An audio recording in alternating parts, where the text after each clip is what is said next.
My name is Jeff Wilson. By day, I invest in tech companies, and at night, I invest in sports cards. Join me on my journey to profit from the hobby we all love. Hello, sports card investors, and welcome to another episode. And this episode today should be an episode that is really important to you. Because if you are investing in sports cards, you need to understand grading.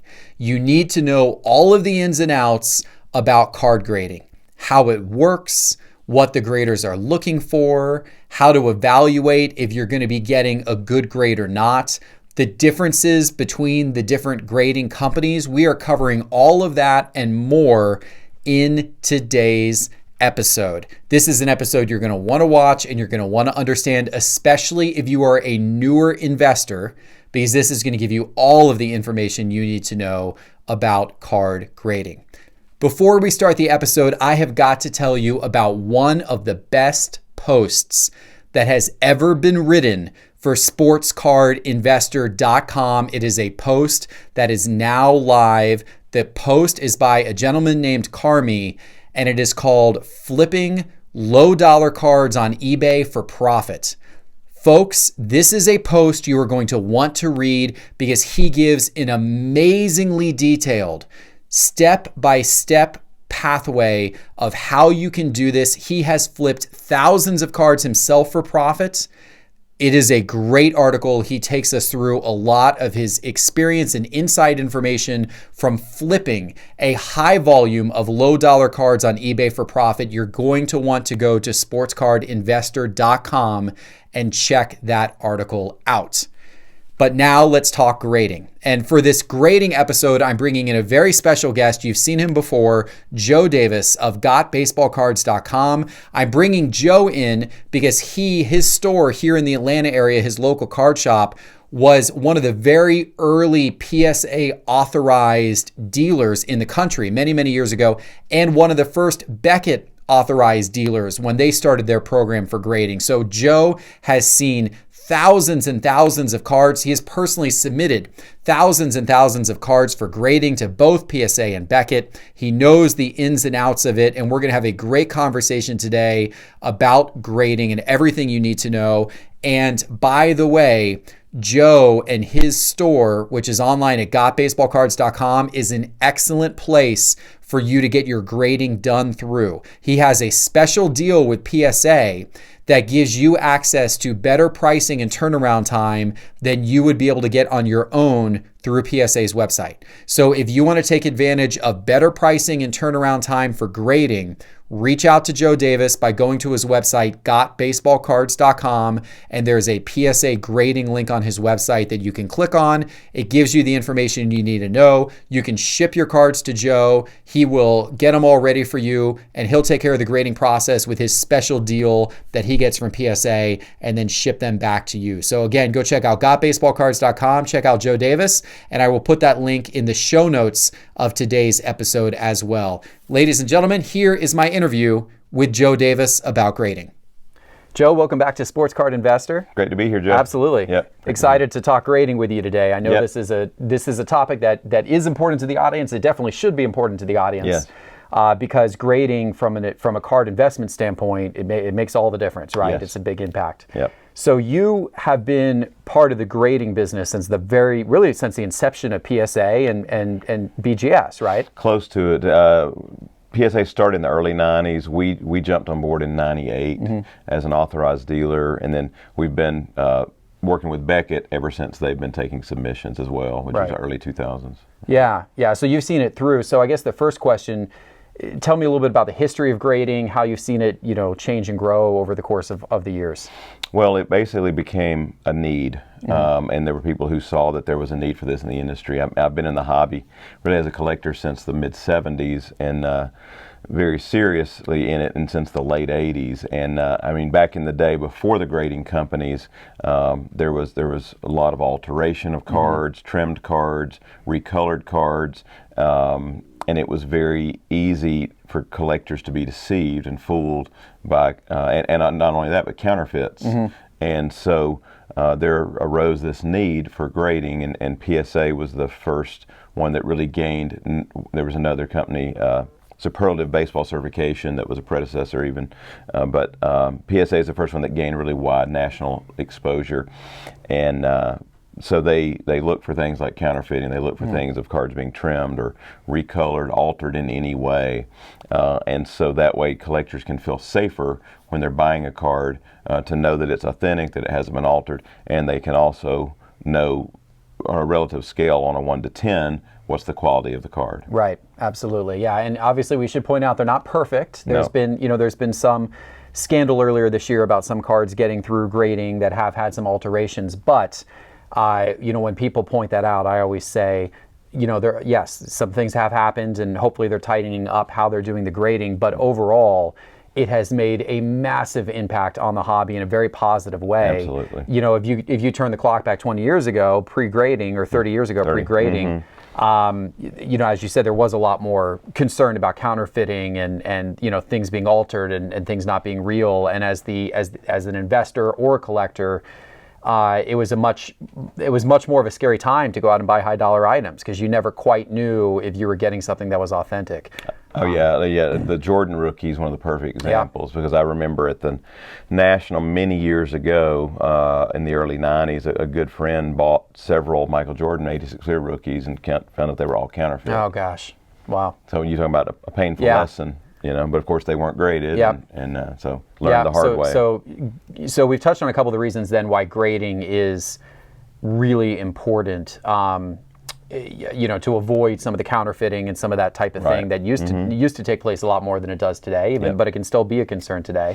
Another thing that I've seen that has really propelled grading into being really, well, I think a few different factors have come into play. First of all, online sales. Yes. Which, for me as an investor, if I'm buying something off of eBay or any type of online site, ComC, whatever it may be, it's hard to know the exact condition just looking at the scans. Even if the photos are scanned really high resolution. I bought a card off of ComC recently that had a perfect scan, and it had no notes in ComC about any type of damage, and I got the card, and there's a little bit of surface damage that would have, if the card was a raw card, if the card had been graded, it absolutely would have knocked the grading score down pretty considerably. Right. But it doesn't show up in the scans, because the way that the scans were, it didn't pick up on this surface damage that you could only see in person if you're adjusting the lighting on it. You could see, it's got some bad surface scratching. Had the same thing happen to me. Yeah. So grading, if you're investing, if you're buying cards online of any type of value, grading ensures that you're getting a certain level of quality with that card you're buying. Right. Yeah. It just from a seller's perspective, you're speaking from the buying side. From a seller's perspective, there's a lot of stuff we grade, even though we know it may not be a high dollar, it may turn into a $25 sale, $30 sale, or whatever, but it immediately, the customer has an immediate confidence level. People, I may call this VGX, and the next guy calls it X Mint, so forth, and the buyer isn't really sure what they're getting, but there's an immediate trust factor when they see, PSA 5 or PSA 4, PSA 6, whatever. They pretty much know it's going to fall within the certain scale. Yeah, absolutely. So we're just talking a little bit about the history. You talked about PSA and how when they came along and started to become popular, that kind of revolutionized. It fixed a lot of issues with the hobby. Right. Since then, you've had other grading companies come along. Beckett got into the game. Tell me a little bit more about how things have evolved since then. Yeah, Beckett, if I remember correctly, jumped in the early 2000s. They also do a great job. We submit we submit hundreds of cards to both Beckett and PSA on a regular basis. Some people like Beckett more. They have a little thicker, stronger holder. Sure. I've got an example from my own collection. Yeah. So we've got a beautiful Juan Soto in a PSA holder here. Yeah. And then you've got a... I'll show that one off. It's a great horizontal. That's actually a beautiful Gatorade card there. Yeah, this is the super short print. So yeah. And here's from my personal collection. Being a Braves fan, this is a Dale Murphy autograph card, and those who aren't familiar, there, a little bit between the PSA and the Beckett holder. Beckett holder is a little thicker. Right. It's a matter of personal taste. To tell you the truth, I've heard a lot of people say they like the Beckett holders better because they're thicker, they're more substantial in your hand. To tell you the truth, I like the PSA holders better. Again, it's personal preference. I like the fact that I feel like the cards look a little clearer, maybe because it is a little bit thinner. I personally like the look of the PSA, the more the kind of the standardized size. I also like the fact it's a little thinner. You can fit more of them in a, True. in a And storage they weigh box. less. They weigh less. Yeah. But some people prefer. I've talked to friends who say they absolutely prefer Beckett slabs. Right. So it's a matter of personal preference. Yeah. And the other big difference, the big innovation that Beckett added, Beckett started doing subgrades on the cards. Yes. Whereas PSA just gives you the straight grade. Yep. PSA not only gives you a straight grade, but they also give you a breakdown for centering, edges, corners, and surface. Beckett does, yeah. Yes. Yeah. So Beckett, and also if it's an autograph card, Beckett adds a grade for the quality of the autograph, and so which you can get dual grading with PSA for the autograph as well. It's a separate service, but that was a big innovation, and a lot of people like that. So it kind of like, here's why you got this grade, because the corners were this condition or the centering was this good or whatever. So that was a big innovation that Beckett did. Yeah, and I like that. Now, what's interesting from an investor standpoint, when you're looking at historical card price sales, if you're, a PSA 10 is a PSA 10 is a PSA 10. So you can look at the track record of PSA 10 sales on a certain card and look at historical and know that you're looking at a consistent product and really how it evolved over time. With BGS, you will find, especially for higher end cards, people paying different amounts of money based on what the subgrades are. Exactly. So a BGS 9.5 may not be fully equivalent to another BGS 9.5 when looking at sales history. It's particularly important with high-end cards. It's not as important for cards that are going to go for $50 or $100. You're not really going to see the subgrades come in and cause much of a price fluctuation.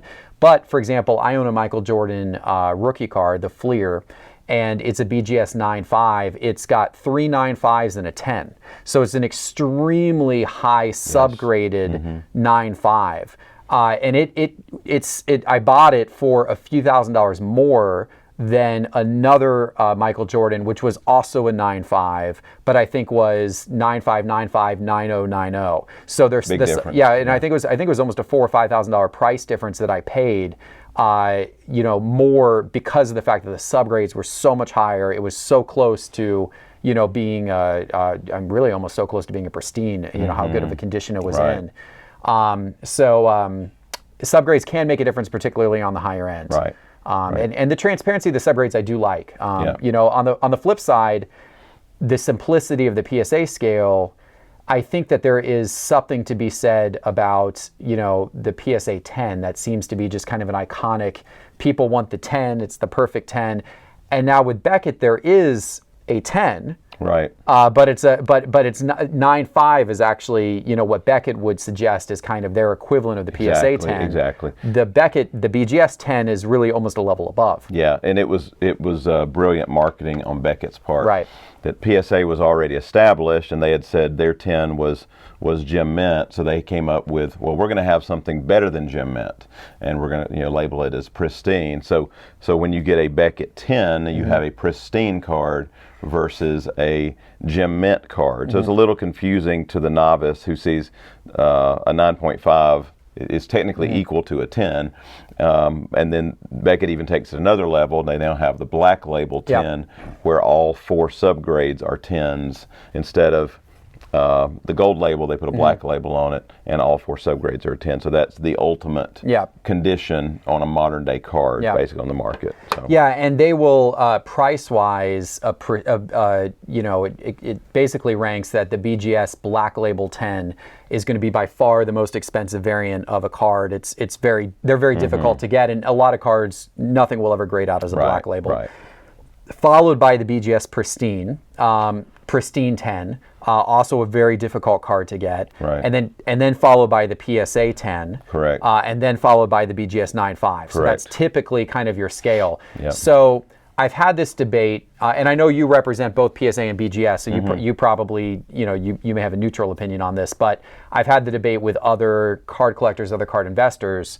Are you better off submitting to PSA or are you better off submitting to BGS? And there's a lot of factors that come into play there, but some people really like the fact that with BGS, you have the chance of getting the pristine 10 or the black label, and they see that as a reason to submit, because if you're able to get a pristine 10, you're going to get a multiple over what a PSA 10 is worth. If you're able to get a black label, you're going to get a crazy multiple over what a PSA 10 would have been worth. But on the flip side, PSA 10s typically are more valuable than BGS 9.5s. Correct. That's been pretty consistently true. At least the last the last few years.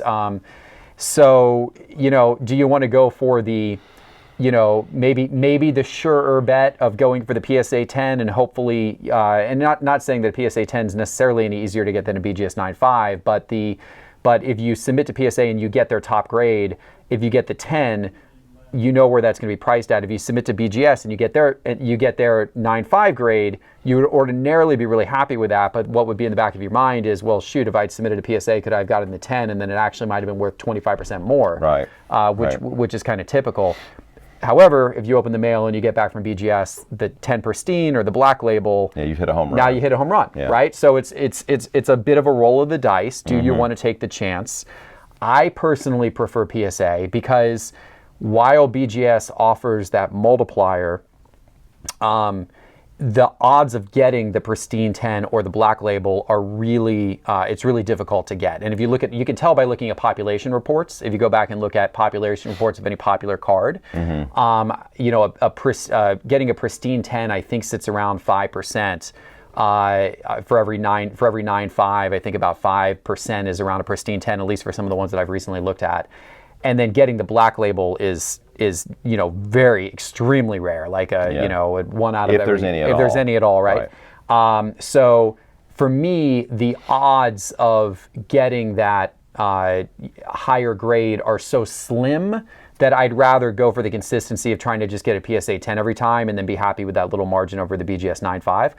But other people view that differently, and they say, well, no, I want the chance of getting those higher grades and getting that higher multiple. And we have a mix of customers. Like I said, we do represent both companies, and I think highly of both of them and have good working relationships with both of them. I have one customer, for example, who was just in yesterday and picked up his Beckett order, and he had came in one day with several hundred cards, and he literally wanted to split up. He said, I want to try 5 of these at Beckett and 5 of these at PSA, because he literally likes to save, the guys he collects. He wants some of them in BGS holders and some in PSA holders, and he likes the gamble. He actually hit 4 BGS 10s in this batch out of 50 cards. Wow, that's great. So it was a really good percent. None of them were black label, but he did get 4 pristine. So it's a mix. We have some who love the BGS holder. They like to do everything with BGS, and then we have a bigger percentage right now that use PSA, but we do have customers who are big fans of both of them. Yeah. So I mean, really, you can't go wrong with either. Grading is just getting investment-worthy cards, getting them graded to begin with is whether you go PSA or BGS is critically important to the value of the card and the protection of the card. So it's something I'd recommend no matter what service you prefer. Do you see PSA and BGS grading differently? Do you see them placing emphasis on different things? Is there ever a situation where someone brings a card in and you're like, actually, this one's better suited for PSA or BGS? Yes, there's one thing that PSA does differently than BGS is they use qualifiers on cards. For example, I was disappointed in this batch. I just got back several Ricky Henderson rookies, and every one of these, there's 4 of them in a row, graded PSA 8 OC for off center. That really hurts the resale value. This one is slightly off center top to bottom, and so usually if you go to qualifier, it could be OC or MC for miscut, or PD for print defect, or OF for out of focus. There's a lot of different things they use that typically knocks the grade down the equivalent of about 2 grades. Right. So the resale value on an 8 OC is about a 6. Yeah. Whereas some, if they send this to Beckett, depending on how heavily Beckett weighs that down because of centering, you might get a 7. Right. Maybe a straight 7, which would be a stronger resale than an 8 OC. Same is true for one company we haven't mentioned is SGC, who's also a They've been around a long time, been around since the 90s. I'll show an example of one of theirs. Also a very quality grading company that we also use occasionally. This is Nolan Ryan Rookie. Here's an example. This card PSA would not grade because it's miscut on the edge of the card. So whereas SGC and possibly Beckett might have done the same thing on it, they knocked the grade down. It's a really clean card, but it got a 2.5. There's no creases or anything. It got a 2.5 because it was miscut.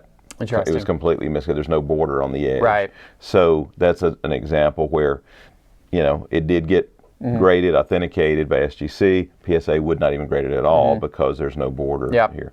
So there are times when it's wiser to choose one over the other because of what they put emphasis on. Right. Centering is one of the biggest things. Yeah, and centering, I know they have a little bit different scales on PSA. I think PSA allows a little more variation in the centering, but they place a little more emphasis on the corners. I think BGS is maybe the reverse of that. A little more emphasis on the centering, a little bit less. It allows you to get away with the corners a little bit more. I believe is at least from what I've seen from some past submissions. And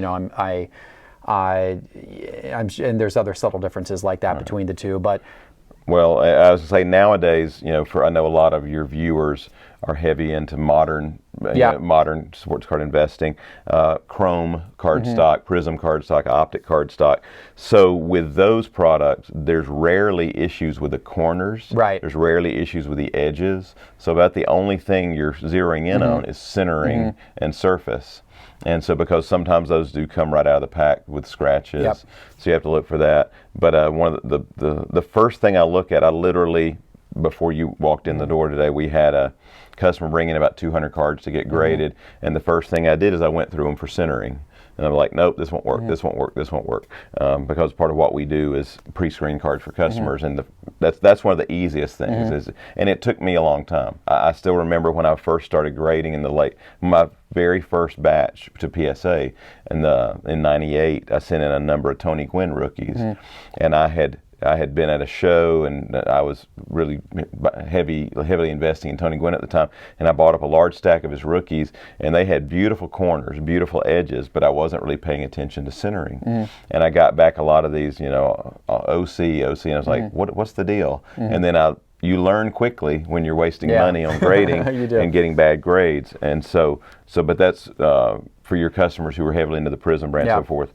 That's the first thing. Learn how to look at that centering and then focus on the surface, because you don't necessarily need to examine corners and edges, because 99% of the time they're going to be fine. Those are good points. And you just mentioned, you said the words wasting money on grading, and that's a fair point. For modern cards, if you're not getting a 9.5 on the BGS or a 10 on PSA, you're really not adding much value to the card. If you're getting a PSA 9 or a BGS 9, it might be selling for slightly above what a raw card would sell for, but right around the price of what a raw card would sell for. So you haven't really enhanced the value by getting it graded. That's for your new releases, for your moderns. And that's also, and I'm talking about things like your standard, like your Prism cards and that type of thing. A little different with like rookie patch auto cards that you might pull out of National Treasures, because those are much tougher to get a PSA 10 or a BGS 9.5. So in those cases, even having a 9 grade is going to enhance the value over it being raw. Yeah, I think that's true on even non-patch auto. If it's a decent rookie and it's an auto, I think a 9 is still worth getting. Because it helps authenticate the autograph. It does authenticate it to everyone. And it protects it. Right. And it creates a standard for what the card is. But it's not necessarily going to add a ton of value the way that if you were able to get a 10 or a 9.5, that's going to add a lot of value. So you mentioned with modern cards, so you got a Trae Young here, PSA 10. Obviously super hot card right now. So you mentioned surface and centering as being the big issues with modern cards. And so with something like this Prism, you can actually look at elements of the card. There's, for example, the Prism basketball from 2018 has these little dots that are on the sides of the cards, and you can look at the little dots and look at the little dots on that side and actually use those dots as a basis for determining how centered the cut was on the card. In this case, it appears to be almost perfectly centered, and obviously it got graded a PSA 10. In terms of surface, what is that a matter of? Looking at it under different light conditions, playing around with the card. The thing kind of like you talked about the cards you bought on Common. It's good to have a bright light, for a prism. Move it around multiple times because at one angle it looks great. You turn a little bit, you're like, oh. And one of the other things to be aware of on like prisms and Topps Chrome, and if you're a baseball investor, is print lines from the factory. We had a customer bringing a card yesterday, and he got a card back, and it got an 8.5 from Beckett. And he was like, what in the world's wrong with this card? It looks perfect. And we kept turning it, and we're like, oh, wait a minute, there's a huge print line from the factory running across the bottom of the card. But if you hold it one way, you don't even see it. And so that's another thing, and that print line impacts the surface. So it's not necessarily a scratch. It could be in the printing, a flaw in the printing itself. Another thing for your surface grading to be aware of and to avoid is your own fingerprints, right? Yes. So, a good idea when you're submitting a card for grading would be to, you could wipe it with I think you were saying a cheesecloth is an option, a microfiber cloth is what I've used in the past, a cotton t-shirt. Right. Anything of that nature, obviously very soft, a very soft wipe so that it's gonna not, you obviously don't want to affect the surface. But what you want to do is get any fingerprinting, any oil from your fingers or any dust on the card off of there, because the grading company is not going to do that for you. So if the grading company receives the card, it could be in great condition, but it could have some of your fingerprints on it, which is, especially on a card like the prisms, that can become very apparent if there's a fingerprint on the surface or any type of other dust on the surface, and that can affect your surface grade. Right. Another issue back in the, like those who buy older Fleer basketball, back in the day, they would. An example is '88 Fleer basketball. I opened a ton of that. The wax would literally be stuck to the sticker. Yep. And I've had a number of customers send in the past. They'd send those stickers in, and they'd always get a stain ST qualification because there was wax on the back of the car, on the back of the sticker. Yep. And so you have to get that off before. I mean, there's a lot of Jordan rookie stickers that have an ST qualification because there's wax stain on the back of the card. Yep. So you have to be aware of those things when you send them in. Yep. They definitely package them better these days. Yes. Which is no bubble gum in there, right? No, so that's a plus. So let's talk about, with PSA, regardless of whether you submit an old card from 50 years ago, or in fact, you got some here that are from... we've got some 1909. Yeah, so you got here cards that are some of the tobacco cards. Yeah. And so the PSA, how they grade them, the scale, and how they encapsulate them is the same as with a modern card, right? Correct. So PSA is consistent grading scale, consistent encapsulation, no matter if it's a card that's 100 years old or whether it's a card that was printed yesterday. Yeah. BGS, or Beckett, I should say, there are some differences, right? I think there's the Beckett vintage grading, which kicks in before a certain date. And they have 81. 81, and then otherwise, so BGS is specifically for cards post 81, and pre 81 you get into the Beckett vintage grading. They could have. I believe that's correct. So BVG instead of BGS. Right. And then there's another, and now those are similar to each other, similar grading process, similar same holder, same type of holder, just a different. You'll notice different letters because it's going to a different group within Beckett when they're doing the grading. But then Beckett has a third service, and that's this BCCG, which is also from Beckett. But this one is a little different. These are not nearly as valuable to have a BCCG grade. What's the difference between this and the other Beckett services like BGS? Okay, BCCG it's called Beckett Collector Club Grading, and they started this years ago to come up. Back in the day, there was a number of other offshoot grading companies that were offering lower cost grading. This was a way that Beckett could still provide service to customers with a lower tier grading set. It's a thinner holder, and it's also a more broad grading scale. And I'm going to try to explain this one really thoroughly because sadly there are those out there who will use this scale to try to deceive customers. This scale, the BCCG, does not have a gem mint grade. You cannot get a card in a BCCG holder whose grade is equivalent to a PSA 10 or a BGS 9.5. A BCCG 10, which is their highest grade, if you look really close, it says mint or better. Does not say gem mint or pristine. So a BCCG 10 in principle is equivalent to a BGS 9 or PSA 9. I'm not saying they necessarily bring the same value, but as far as the grading scale, it's considered a mint grade. Then you go down a notch, you go down to a BCCG 9, and it'll say near mint or better, which is technically equivalent to a 7. Then you go down to a BCCG 8, which is excellent or better, and that's actually equivalent to a 5 on the PSA scale or the BGS scale, and on down the line. So you have to be very careful, because you will see people online who will say BCCG 10 gem mint or but pristine or whatever. It's not actually gem mint or pristine. It's not. Correct. However, we do send some things to BCCG because it is a lower price point for grading, and there are certain things where you just want something in a holder. Like we have some low grade vintage works well for us with BCCG, because you just want it in a holder. You want the card authenticated. You want people to know it hasn't been altered or tampered with, and you want it. It's almost like putting it in a holder. It's getting identified for you, and it gives you the general grade. Right.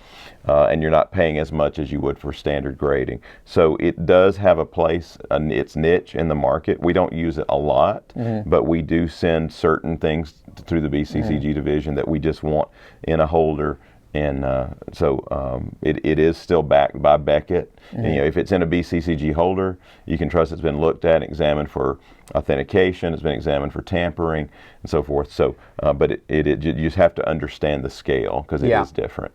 Yeah, that's a good point. So there are, unfortunately, people online who do take advantage of the grading systems and use them as an opportunity to frankly rip people off, and the BCCG can be used for that way. So you have to be careful. You have to know what it is, and as Joe just explained, you have to be careful that a 10 is not the same as a 10 with everything else.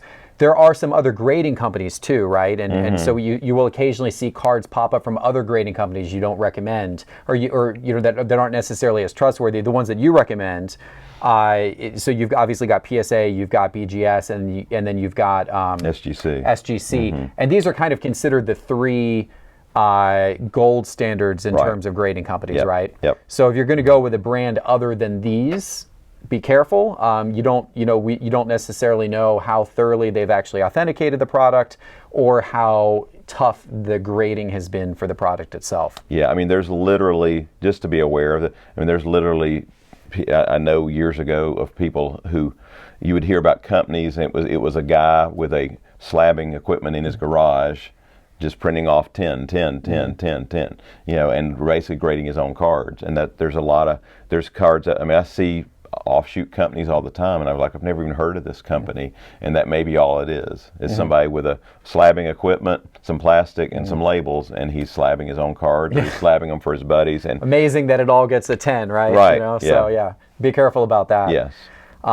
Now you've got some different sized items here. Yeah. One of the neat things that the grading companies will do is not just grade your standard size cards, but they'll grade any card, or in a lot of cases any type of collectible that you want to send in and get authenticated as well. Yeah, they'll slab even larger ones, but here's an example. This was from an educational set by Grolier, 1996 Michael Jordan card. It's like a 5x7 card.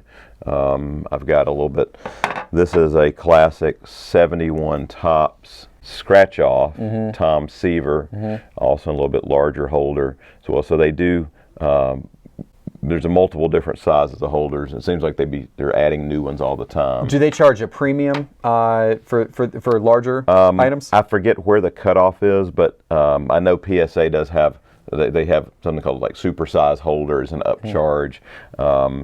I haven't seen anything oversized to Beckett in a while. I've had that Jordan for a while, but it is a premium at a certain level. I believe you can grade like 64 Tops Giants is just slightly, they're like, I think they're a 3x5. I believe they still fall into the standard pricing, but the larger it gets, they do charge more. Yeah. So you have to be aware of that. Okay, very interesting. Let's talk about autographs. You've got actually from your personal collection here. You got a beautiful card. Tell us about this card. This is another service at PSA, and Beckett does this as well. This is a 1954 Topps Hank Aaron rookie card, and the card is not graded, but it is authenticated. This was authenticated through the PSA DNA division, which is the autograph authentication division of PSA, and then it's been slabbed in a PSA holder as an authentic autograph. And Beckett does the same thing. We actually just had Beckett, representative from Beckett, in our store grading a large number of autographed small, like 3x5 cards, as well as some autographed trading cards, and then they can slab those as authentic. So that is another offering that they do as well. And like, of course, this was not an in-pack autograph. If you pull a modern card where it's signed you pull it out of the pack, it's already autographed. That's just graded, but this one was signed after the fact, of course. So they authenticate the autograph first and then slab it. Yeah. Now. Another thing to be, now this one was just simply slabbed auto. I have seen another thing just for people to be aware of that can be a little bit of a scam if you're not careful, is I've seen people who have PSA on modern cards only score the autograph and not score the card itself. Correct. And it will get an autograph score of a 10. Right. But the card itself, they didn't score. Correct. And so then they'll list it online as PSA 10. Right. Well, it's not a PSA 10 in the sense, it's a PSA autograph 10. The autograph gets a 10 grade, but the card itself may not be a 10 grade. So be careful that, if they've listed the grade in the title, always look at the image. Always look at the image. Because the image and what it says up top will tell the full story as to what was actually graded. Was it the autograph that got the 10? Was it the card? The other thing that people do online on eBay that drives me nuts is they will often do PSA 10 ? Which means that the card actually has never been graded, or sometimes it will be like a BGS 9.5, but they'll put PSA 10 ?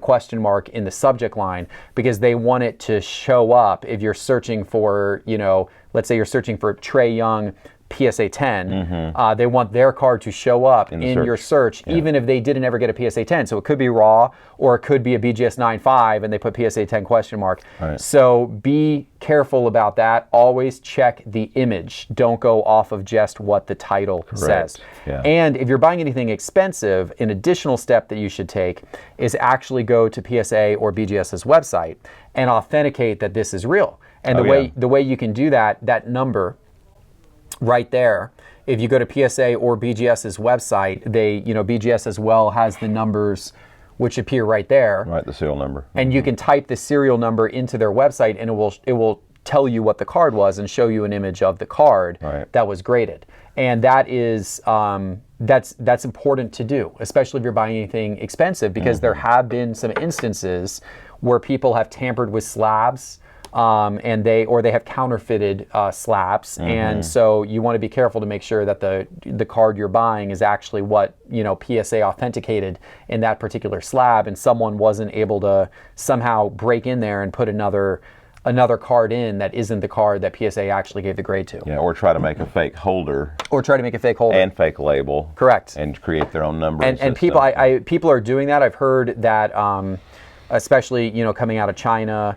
That there are apparently some groups there that are doing that they're they're creating fake slabs, they're creating fake labels, they're putting counterfeit cards, and so it's something you have to watch out for. I witnessed that at the National a couple of years ago. I actually saw a fake Jordan in a holder, and it looked really good. I mean, it looked from a distance, and I looked at it and said, wait a minute, this card's fake, and it was in an altered PSA. I mean, I don't know, it didn't look like an original PSA slab, but it was the same size, but it was definitely not authentic. So you have to be very careful. So it's very wise on when you're making a high dollar purchase, check that serial number, make sure it's an authentic, that it's been authenticated by PSA or Beckett, depending on the case. Yeah, 100%. Something definitely to watch out for. So if you have cards that you want to submit, so let's say you've pulled cards out of wax or you've bought some cards raw. First thing to do, I would think, would be to really examine the card. And make sure that it's a card that is going to grade well, or don't waste your time, right? If there's any types of issues with a card, don't waste your time, because you're going to be disappointed if you get it back. It's got like an 8.5 grade, right. Especially for like a modern card, right? But so spend some time looking at it under light, look at the corners, look at the edges, look at the surface, wipe the surface down. Now you feel like, okay, this card's in really good shape. It's got an opportunity to get a high grade. It's then a matter of what are the different ways of submitting it?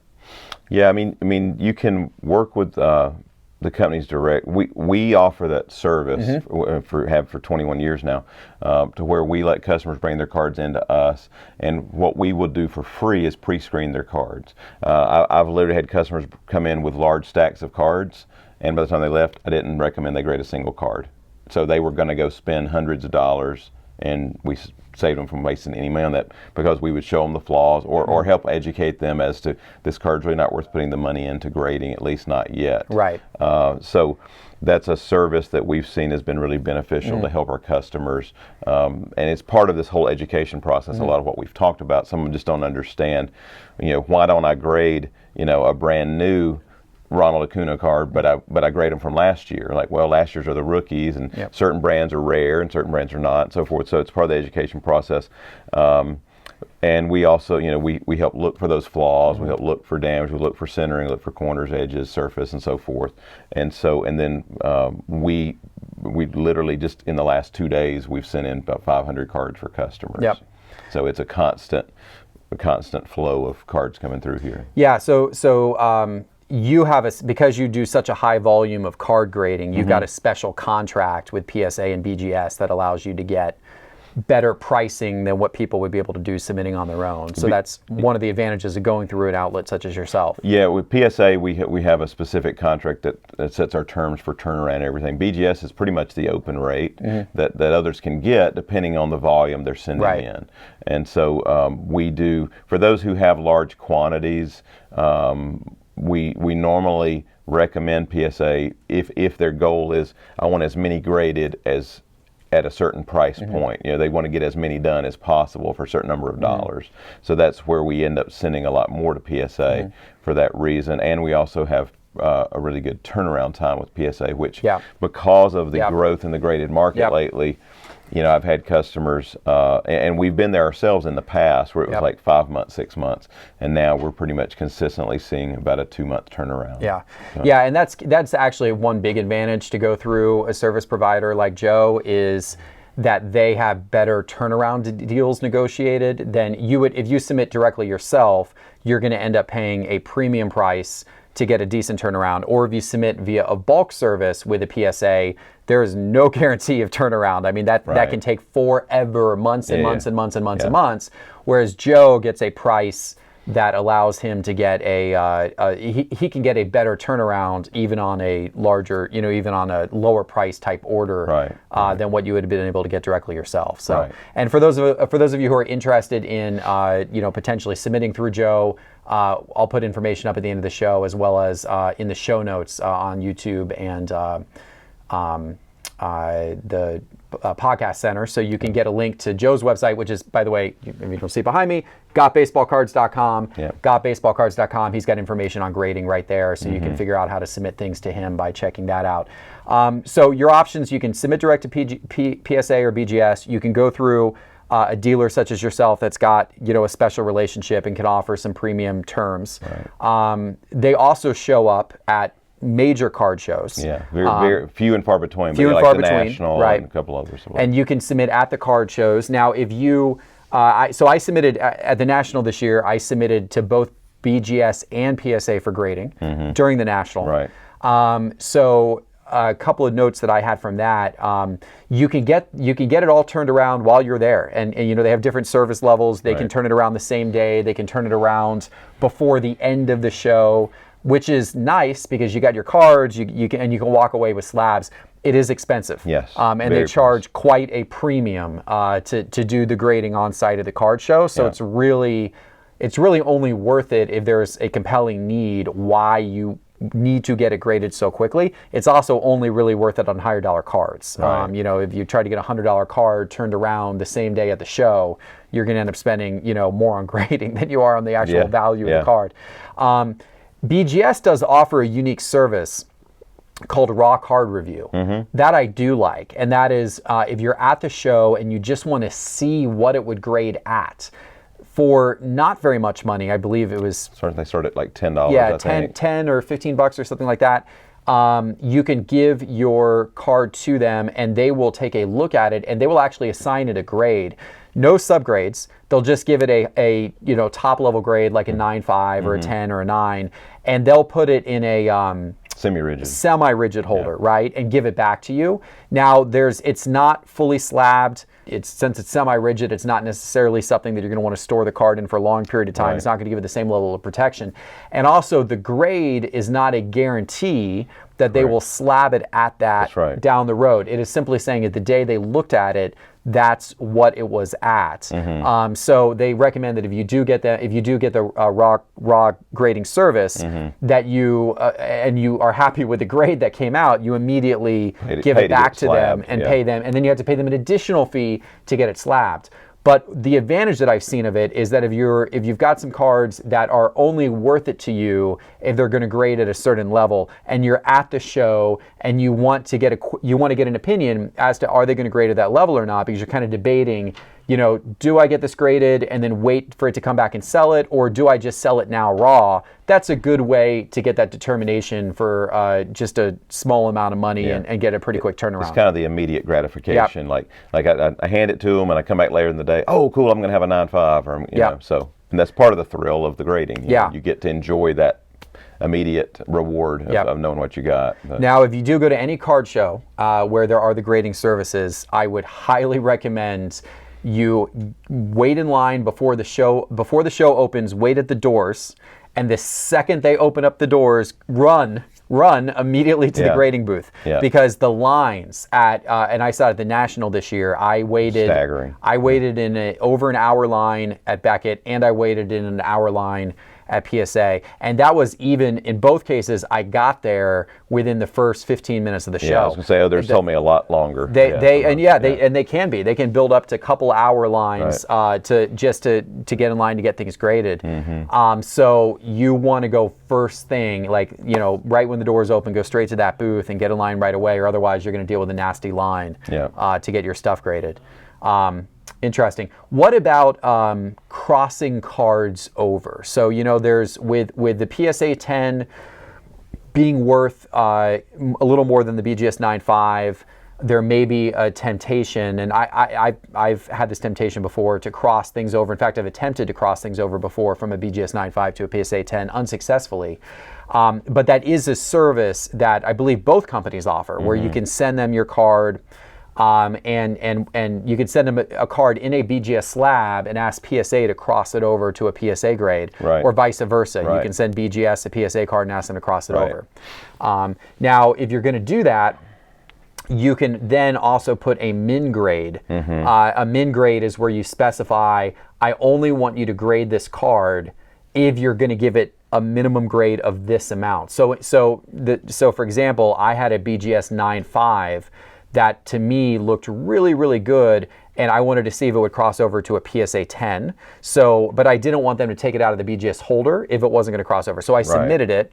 I submitted a BGS 9.5 and had put min grade of 10, submitted it to PSA. It did not cross over, so unfortunately, so what happens is PSA takes the money that they would have taken anyway for them to grade your card, and they just send it back to you as it was remaining in the BGS holder. You'll get a laugh out of this one. Years ago, when Beckett first came on the scene, the BGS 9.5 in many cases was stronger than a PSA 10. And I had a customer give me his PSA 10 Jordan rookie, and he wanted it crossed over, and it to a BGS 9.5. At the National, took it to Beckett, and they reviewed it and get crossed over and they broke out the PSA 10 and slabbed it as a BGS 9.5. So nowadays you wouldn't do that. Nope. But back then a 9.5 was worth more. So things have shifted in the market. Yeah. So. I've heard, I haven't submitted enough crossovers myself to know the ratios, but I've heard that it's maybe a 1 in every 6, 1 in every 7 type deal if you're going to try to cross things over, that's successful. I've also heard, and again, this is just what I've read in forums, not necessarily anything I can substantiate myself, but I've also heard that you actually have a little bit better luck with the crossover if you take it out of the slab yourself and submit it raw. That, you know, if you I think there's maybe a little bit of a bias where PSA, if they get a card in the BGS holder, they may be less likely to want to crack it out of the BGS holder and move it, what PSA considers up a grade, to get it to a PSA 10, right? Yeah. So, you know, there's probably a little bit of rivalry between the grading companies and maybe not wanting to accept the other grading company's grade or build upon it. So, well, I see it too. I put myself in the viewpoint of the grader. Yeah. Because if the grader, let's say you're a PSA grader and you receive the card and you go, oh, well, they only gave it a 9 on centering. Correct. Even though it got 9.5s on the others. Right. Yeah, I just don't think it's going to work. You know? Exactly. Because you immediately see a reason. You see it, you immediately put in your head there's a problem with it. Yeah. So yeah, I think you're correct. But then again, you run the risk of you crack out your 9.5. And then they may give it a PSA 9, right? Or they may return it without. If you put a min grade of a 10, they may just return it raw and say no, it didn't qualify. Now you got a card that's no longer. And theoretically, you could send it back to BGS 9, BGS, and hopefully get another 9.5. But that's not a guarantee, right? I mean, now you're out 3 grading. Yes, exactly. Yeah. And graders are human, and so the consistency between grader and grader is not always going to be perfect. So I would not recommend that you break a card out of the holder and submit it unless the card is, like, if it's a modern card, for example, and you got a PSA 9, and then it isn't necessarily that much more valuable than a raw. If you want to break that out and submit it to BGS in hopes of a 9.5, I think you could potentially do that. But I personally would never recommend breaking a 9.5 out of a holder, or it's I think that you're taking too much of a chance for the incremental, maybe 25% more you could get if it's PSA 10. Right. But then you're paying the additional grading fees and all that kind of stuff. So. Yeah. And that's something too we can help customers. If they're local or want to send stuff to us, we can kind of give you advice on that as to whether it's worth that risk or not. Right. So. Yeah. I mean, it's grading is a fascinating thing, but it's also a complicated thing, right? Yeah. You've got, as you said, 3 different major grading companies, and then even within Beckett, there's different levels of service. Mm-hmm. Beckett, I should mention, also even offers a level of service where you don't get the subgrades for a little bit less money. Right. You don't have to get the autograph grade; that's optional. So there's a lot of different ways that you can, submit your card for grading, and all these things may have a different impact on the price. So having a resource where you can ask some questions, such as Joe, and get some information is actually a pretty helpful thing, especially if you're new to grading and you're not quite sure what things are going to grade out at. You haven't had the experience of submitting a bunch of stuff for grading yet. Yeah. In one of my a couple episodes ago on my show, I had a guy who very smart approach. He when he first got into collecting recently, he actually built up quite a bit of profit by buying junk wax. He was buying like 91 Fleer basketball, which the wax boxes of that are cheap, $20 or something like that. But he was opening it all and specifically looking for Jordans, and then sending the Jordans off to grading. And the first time he did it, he popped open a bunch of Jordans, sent them all off, and they all came back as like 8s, and he's like, wait a minute, he hadn't helped himself. He ended up costing himself grading fees and not getting the value back out of it, because he was inexperienced and didn't have enough of a sense yet as to how to evaluate the centering, how to evaluate the corners, how to evaluate the edges, how to evaluate the surface. But then once he got more of a sense of that and he started to learn it more, now he can open up boxes of Fleer 9091, and he can pull out a bunch of Jordans and pick out the ones that he's like, okay, this one's going to grade a 10, this one's going to grade a 10. He's gotten much better at it, and then he only submits the ones that he believes are going to grade a 10. And it's been a good strategy for him because he can buy, he can buy the junk wax, he can pull the ones out that he believes are a 10, he can submit them off, he can get them back. A lot of them come back as 10s, and then those sell for pretty good prices online. So he's been able to make a nice profit through that niche of doing that. But in order to be successful at that, or any form of grading, you do have to have an eye, and that eye certainly comes through experience or through talking to someone like yourself. Right. Yeah. Because for us, it's thankfully, because we have graded so many thousands and thousands of cards, that it's become almost automatic. Yep. I mean, I literally went through 250 cards in a few minutes. For a customer, is like, yep, this should grade, this should grade. And sometimes it's like, even if this is a 9, it should be done. Yep. I mean, he just handed me a stack of Luca Prism rookies and Trey rookies, and those you want to send off. They're worth the gamble to try to get the 10, because even 9s are bringing good money. But there was a number of late 80s Fleer basketball in his, and most of it was slightly off center, and like he had some Pippen rookies, little slight print dot and things like that. So just from sheer volume of doing it, I know certain things to look for on certain cards. Like, does this have the print mark? Like a Griffey rookie, you immediately flip the card and say, is the hologram complete? Is it torn? Is it damaged slightly? Whatever. There's just the centering. There's just certain things to look for. Yep, absolutely. One final point I want to make is people reach out to me often and say, hey, I just bought this card raw, should I get it graded? And so then there's obviously the immediate question about, well, what condition is it in? But then there's the question of, is it worth it, and the question of timing. And what I tell people is, are you buying this card because you believe this player will go up in value over time? Is it, and a lot of times when people are buying raw, they're buying raw because it's an inexpensive raw card they're buying, maybe a rookie, maybe a prospect, and they feel like this player has the potential to go up and then become worth something very valuable. And I said, if that's your strategy, don't grade it right now, because you don't yet know if that player is actually going to go up. It's great to buy raw and to hold raw for future investment potential, but you might as well wait to grade it until you know for sure that guy has gone up that direction. So that's why, for example, right now you're seeing so many Trae Youngs and Lukas flooding in for grading, because there are people who have held those cards raw, and they wanted, is it worth grading? For example, something like even a base Prism. It would not have been worth grading a Trae Young base Prism last year. Right. The base Prisms didn't hold that much value, and grading it didn't add enough value to necessarily justify the grading fee. But if you're holding a Trae Young base Prism today, it has now likely become worth it, or it's in the heading in the direction of becoming worth it, where you get the multiple by paying for the grading fee, assuming you get a great grade back. And so I see no reason to grade early. I feel like get your cards, if you're going to hold raw, see what these players do, and then submit the ones that are actually doing something, and allow those to be the ones that get graded.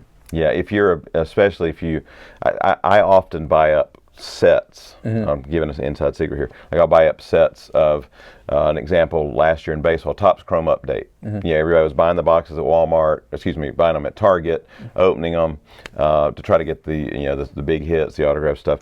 And I was buying the base sets up because they had Acuna rookies, Juan Soto rookies, Gleyber Torres rookies. And I immediately graded the Acunas and the Sotos, but then I held on to the Torreses. So those are out at PSA right now. I have like 50 of them being graded right now, because he's had another great year. Yeah. And so and I have boxes like that that are future. I think sometimes I'll write, future grading question mark. Question mark. And I have like hundreds of Mitchell rookies, and right now one of my guys, I still have a bunch of Josh Hart rookies, and I had bought up a lot of Fultzes when he bottomed out. A lot of Fultz Prism rookies, and now he's, I think, starting. I've heard. He's starting. He's starting getting the shot back a bit. He hit a 3-pointer recently, and the internet went crazy when he could actually shoot it far enough from 3-point land to make a shot. So that's great advice, because we have some. I think he's going to be hot. I'm going to grade it. Yeah. I'm like, well, You don't necessarily need to type the money in it yet. Yeah. Hang on to them, and once it makes sense, because you are investing money in the grading process. So, you have to be wise with it, because there's plenty of guys out there worth grading. So make wise choices. Absolutely. As to what you put the money into. Absolutely. Joe, anything else to add? No, just know that we're a big proponent of grading. Yep. We believe it's good for the industry. I gave a speech at the industry summit where I talked about it. It's been partners with Beckett and PSA especially for a long time. Really believe it's helpful and beneficial, and a lot of customers out there, especially those who might have an older collection that might be watching that have maybe never graded. I highly recommend, especially those with like 50s and 60s. It's worth looking at getting those Hall of Famers graded, because Absolutely. sometimes there is exponential return Absolutely. when you put the money into it. Absolutely. Joe Davis from GotBaseballCards.com. Check out his site. Check out his grading page. Joe, appreciate it. Sure thing. Very, Thank you, Jeff. very helpful. All Thank right. you very much. Thanks you. Okay, guys, I hope you enjoyed that conversation about grading. I hope you got a lot of good information from that. Remember, you can submit your cards through Joe Davis, through his website, GotBaseballCards.com, to take advantage of the special deals that he can get on grading. And also, go to my website and check out that article from Carmi, How to Flip Cards on eBay for Profit, How to Flip Low Dollar Cards on eBay for Profit. It is on my website right now, sportscardinvestor.com. Go to sportscardinvestor.com, check out that article, and I look forward to seeing you all back for my next episode in a few days. Hope you guys had a great Thanksgiving. See you soon.